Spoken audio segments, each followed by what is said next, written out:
A continuación descubrirás la historia de cómo fue creada una de las órdenes más importantes de la humanidad, de cómo consiguieron poder y riqueza y de cómo llegaron a desaparecer. Capítulo 1. El nacimiento de una orden. El año 1119 después de Cristo marcó el inicio de una de las órdenes militares y religiosas más influyentes de la historia, los Caballeros Templarios. En el corazón de Jerusalén, recién conquistada por los cruzados, 9 caballeros franceses, liderados por el noble Hugo de Payns, se unieron bajo un voto común: proteger a los peregrinos cristianos que viajaban a Tierra Santa. La región, aunque bajo control cristiano, seguía siendo peligrosa, con bandidos y facciones musulmanas hostiles que acechaban los caminos. Hugo de Payns, un hombre de profunda fe y habilidades marciales, había sido testigo de los peligros que enfrentaban los peregrinos. Junto con Godofredo de Saint-Omer y otros 7 compañeros, presentó su propuesta al rey Balduino II de Jerusalén y al patriarca Barmundo de Piking. Su idea era formar una orden que combinara la vida monástica con la defensa armada, una novedad en la época. El rey Balduino II, consciente de la necesidad de proteger a los peregrinos y consolidar el control cristiano sobre la región, acogió favorablemente la propuesta. Les concedió alojamiento en una sección del Monte del Templo, donde se creía que se encontraban las ruinas del Templo de Salomón. De ahí surgió su nombre, la Orden de los Pobres Compañeros de Cristo y del Templo de Salomón, o Caballeros Templarios. Los primeros años de la orden fueron de humildad y austeridad. Los 9 caballeros vivían según una regla no oficial, basada en los votos monásticos de pobreza, castidad y obediencia. Su número se mantuvo limitado durante casi una década, lo que alimentó especulaciones sobre su posible participación en la búsqueda de reliquias sagradas o conocimientos ocultos dentro del Templo de Salomón. La situación cambió en 1129, cuando el Concilio de Troyes reconoció oficialmente a la Orden Templaria. Bernardo de Claraval, un influyente abad cisterciense, desempeñó un papel crucial en este reconocimiento, redactando la regla latina de la orden, la alabanza de la nueva milicia, que establecía su estructura, disciplina y propósito. La regla enfatizaba la combinación de la vida monástica con la lucha, presentando los templarios como monjes guerreros, una fuerza santa al servicio de la cristiandad. El reconocimiento oficial trajo consigo un aumento en el número de miembros y donaciones. Nobles de toda Europa se unieron a la orden, atraídos por su reputación de valentía y devoción. Las donaciones de tierras y riquezas permitieron a los templarios establecer encomiendas en toda Europa y Tierra Santa, creando una red que les proporcionaría recursos y apoyo logístico. La Cruz Roja, símbolo de martirio, fue adoptada como su emblema, cosida en el manto blanco que se convirtió en su distintivo uniforme. La imagen del caballero templario, con su manto blanco y cruz roja, se convirtió en un símbolo de poder y devoción, inspirando temor y respeto en igual medida. Capítulo 2. El ascenso al poder. La Orden Templaria experimentó un crecimiento exponencial en las décadas siguientes a su reconocimiento oficial. Su reputación de valentía en el campo de batalla y su dedicación a la protección de los peregrinos les ganaron el reconocimiento y el respeto en toda Europa. Las donaciones de tierras y riquezas se multiplicaron, y su influencia se extendió más allá de Tierra Santa, llegando a los corazones de los reinos europeos. Su estructura organizativa, basada en encomiendas y provincias, les permitió administrar eficientemente sus vastos recursos y coordinar sus operaciones militares. Cada encomienda funcionaba como una unidad autónoma, con su propio comandante y caballeros, pero todas respondían a la autoridad del Gran Maestre, el líder supremo de la orden. Los templarios se convirtieron en una fuerza clave en las cruzadas, participando en numerosas batallas y asedios. Su habilidad para la guerra y su disciplina los convirtieron en una fuerza temible en el campo de batalla. Su valentía en la batalla de Montgisard, donde un pequeño ejército cristiano derrotó a las fuerzas de Saladino, les valió una reputación legendaria. Su poder económico también creció rápidamente. Los templarios desarrollaron un sistema bancario innovador, que les permitió gestionar las finanzas de peregrinos, nobles y reyes. Su red de encomiendas les permitía transferir fondos de forma segura y eficiente, evitando los peligros de viajar con grandes sumas de dinero. El sistema de cartas de crédito templarias se convirtió en un estándar en el comercio internacional. Los peregrinos podían depositar sus riquezas en una encomienda en Europa y retirar los fondos en Tierra Santa, o viceversa.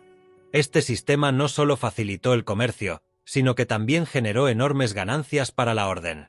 Los templarios también invirtieron en tierras y propiedades, generando ingresos adicionales. Sus encomiendas se convirtieron en centros de producción agrícola y artesanal, contribuyendo a la economía local. Su poder económico les otorgó una influencia política considerable.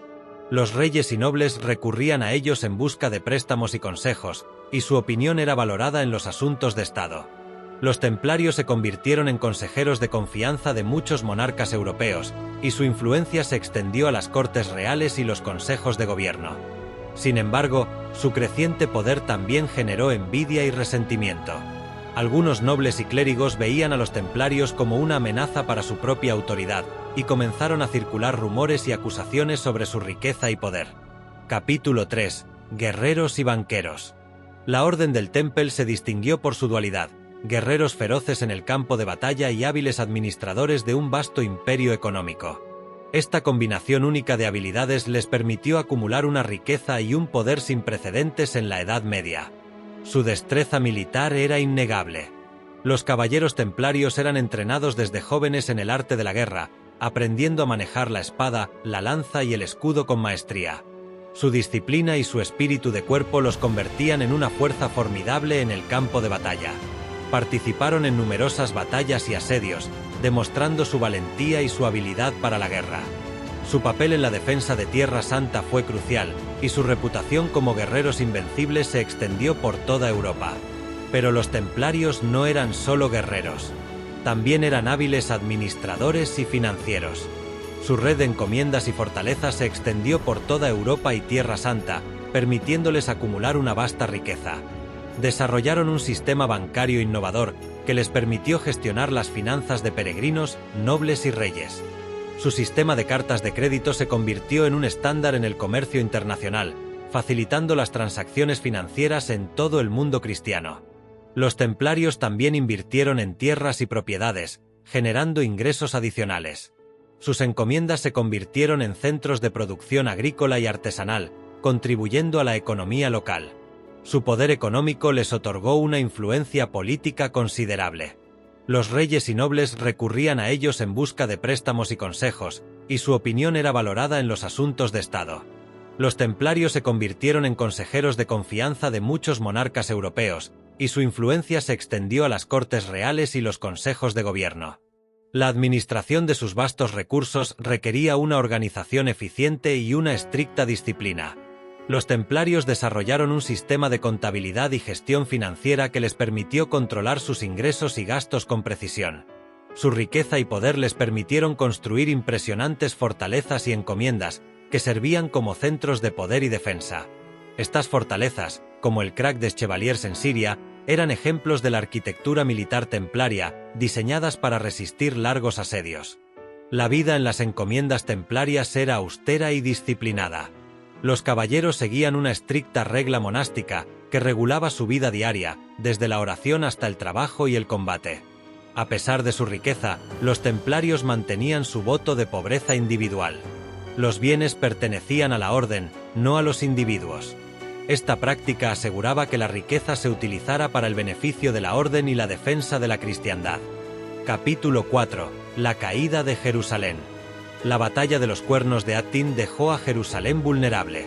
Saladino, aprovechando la oportunidad, avanzó hacia la ciudad santa, que estaba débilmente defendida. El rey Balduino IV, el leproso, había muerto poco antes de la batalla, y su sucesor, Guido de Lusignan, había demostrado ser un líder incompetente. La ciudad de Jerusalén, desprovista de un ejército fuerte, se enfrentó a un asedio inevitable. Los ciudadanos, aterrorizados, se refugiaron tras las murallas, esperando un milagro. Los templarios, junto con los hospitalarios y los caballeros teutónicos, se unieron a la defensa, pero sus números eran insuficientes para resistir el poderoso ejército de Saladino. El asedio duró 2 semanas. Saladino ofreció términos generosos a los defensores, permitiéndoles rendirse y salir de la ciudad a cambio de un rescate. Muchos ciudadanos, incapaces de pagar el rescate, fueron vendidos como esclavos. El 2 de octubre de 1187, Jerusalén cayó en manos de Saladino. La ciudad santa, que había estado bajo dominio cristiano durante casi un siglo, volvió a estar bajo control musulmán. La pérdida de Jerusalén fue un golpe devastador para la cristiandad. El Papa Urbano III, al enterarse de la noticia, murió de pena. Los templarios, junto con los otros órdenes militares, se retiraron a su fortaleza de Acre, la última ciudad importante que quedaba en manos cristianas en Tierra Santa. La caída de Jerusalén marcó el comienzo de la Tercera Cruzada, liderada por Ricardo Corazón de León, Felipe Augusto y Federico Barbarroja. Acre se convirtió en el nuevo centro de poder de los cruzados en Tierra Santa. Los templarios establecieron su cuartel general allí, reconstruyendo sus fuerzas y preparándose para recuperar Jerusalén. Durante los siguientes 100 años, los templarios participaron en numerosas batallas y campañas en Tierra Santa, luchando contra los musulmanes por el control de la región. Sin embargo, la pérdida de Jerusalén marcó el comienzo del declive del poder cruzado en Tierra Santa. A pesar de los esfuerzos de los templarios y otros órdenes militares, los musulmanes continuaron ganando terreno. Finalmente, en 1291, Acre cayó en manos de los mamelucos, poniendo fin al dominio cruzado en Tierra Santa. Capítulo 5. Acusaciones y persecución. Tras la caída de Acre en 1291, los templarios se vieron obligados a abandonar Tierra Santa, estableciéndose en su base principal en Chipre. Sin embargo, su inmensa riqueza y poder habían despertado la envidia y la sospecha, especialmente del rey Felipe IV de Francia, apodado el Hermoso.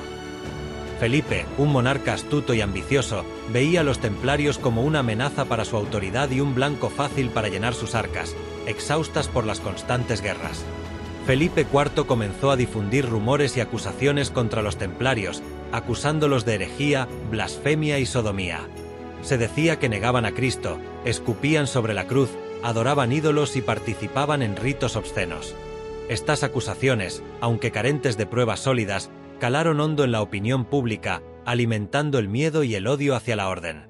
El viernes 13 de octubre de 1307, Felipe IV lanzó su golpe maestro. Ordenó la detención simultánea de todos los templarios en Francia, una operación coordinada que tomó a la orden por sorpresa. Los templarios fueron arrestados, encarcelados y sometidos a brutales torturas.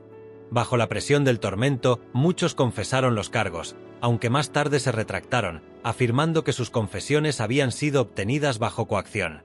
El Papa Clemente V, un pontífice débil y presionado por Felipe IV, inicialmente dudó en apoyar las acusaciones.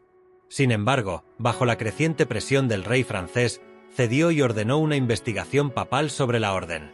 El proceso contra los templarios fue un juicio amañado, diseñado para condenar a la orden sin importar la evidencia.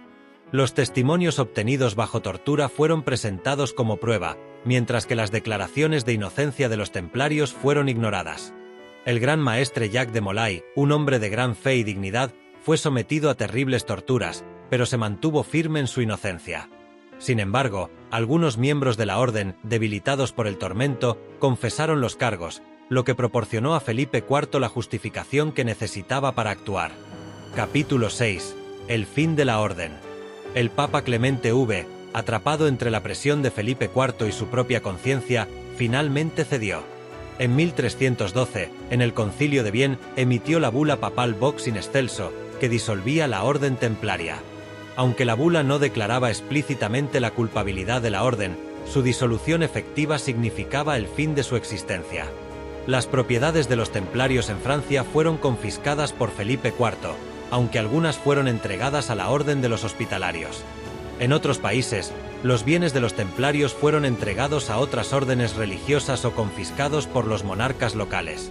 Jacques de Molay y otros líderes templarios fueron condenados a prisión perpetua. Sin embargo, en 1314, después de retractarse de sus confesiones, fueron condenados a morir en la hoguera. Según la leyenda, mientras ardía en la hoguera, Jacques de Molay lanzó una maldición contra el rey Felipe IV y el Papa Clemente V, convocándolos a comparecer ante el juicio de Dios dentro de un año. Tanto el Papa Clemente V como el rey Felipe IV murieron poco después, alimentando la leyenda de la maldición templaria. La caída de los templarios fue un episodio oscuro en la historia de la Iglesia y la monarquía francesa. Las acusaciones en su contra nunca fueron probadas, y muchos creen que fueron víctimas de la codicia y la ambición de Felipe IV. La disolución de la orden dejó un vacío de poder en la región, y su vasta riqueza fue dispersada, aunque algunos creen que parte de ella fue escondida y aún espera ser descubierta. Capítulo 7. Mitos y misterios. Los mitos y misterios que rodean a los templarios han contribuido a su atractivo duradero. Estas historias han sido transmitidas de generación en generación, alimentando la fascinación por la orden y su legado. El Santo Grial. La leyenda del Santo Grial ha sido vinculada a los templarios, con algunos creyendo que la orden lo encontró en Tierra Santa y lo escondió para protegerlo. Esta conexión ha sido explorada en numerosas obras de ficción, como la novela El Código da Vinci de Dan Brown. El Tesoro Templario. La vasta riqueza acumulada por los templarios ha dado lugar a numerosas leyendas sobre tesoros escondidos. Se cree que parte de esta riqueza fue escondida antes de la disolución de la orden y que aún espera ser descubierta. Conexiones con sociedades secretas. La conexión de los templarios con sociedades secretas como los masones ha sido objeto de especulación y debate. Algunos creen que los templarios influyeron en la formación de estas sociedades, transmitiendo conocimientos y rituales ocultos. Capítulo 7. El último estertor templario. 1. El poder y la riqueza, semillas de la discordia. En el apogeo de su influencia, los templarios eran mucho más que guerreros, eran una potencia económica. Imaginen vastas extensiones de tierra, desde los fértiles campos de Francia hasta las estratégicas fortalezas en Tierra Santa, todas bajo su control. Sus encomiendas, más que simples monasterios fortificados, eran centros de producción agrícola, talleres artesanales y, lo más importante, sucursales de un sistema bancario que abarcaba el mundo cristiano.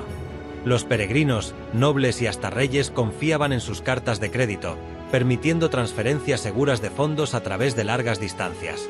Esta habilidad para manejar grandes sumas de dinero, combinada con su exención de impuestos y su influencia en las cortes reales, los convirtió en una fuerza formidable. Pero esta riqueza, en lugar de asegurar su posición, los convirtió en un blanco. El rey Felipe IV de Francia, un monarca astuto y siempre necesitado de fondos para sus ambiciones, vio en los templarios una oportunidad irresistible. La envidia y la codicia, alimentadas por rumores de prácticas secretas y riquezas incalculables, comenzaron a tejer la red que los atraparía. 2. La pérdida de Tierra Santa, un propósito perdido. La caída de Acre en 1291 resonó en toda la cristiandad. Los templarios, nacidos de la necesidad de proteger a los peregrinos en Tierra Santa, se encontraron de repente sin su misión principal. La pérdida de su razón de ser generó dudas y cuestionamientos. ¿Qué sentido tenía mantener una orden militar tan poderosa y costosa si la Tierra Santa ya no necesitaba ser defendida? Esta incertidumbre debilitó la posición de los templarios. Sus enemigos, liderados por Felipe IV, aprovecharon la oportunidad para sembrar dudas sobre su utilidad y lealtad. Los rumores de que los templarios habían perdido su fervor religioso y se habían corrompido comenzaron a circular, alimentando la desconfianza y el miedo. 3. La persecución, una cacería de brujas. El viernes 13 de octubre de 1307, el golpe cayó. Felipe IV, en una operación meticulosamente planeada, ordenó la detención de todos los templarios en Francia. La acusación, herejía, blasfemia y prácticas obscenas. Los templarios, tomados por sorpresa, fueron arrestados, encarcelados y sometidos a brutales torturas.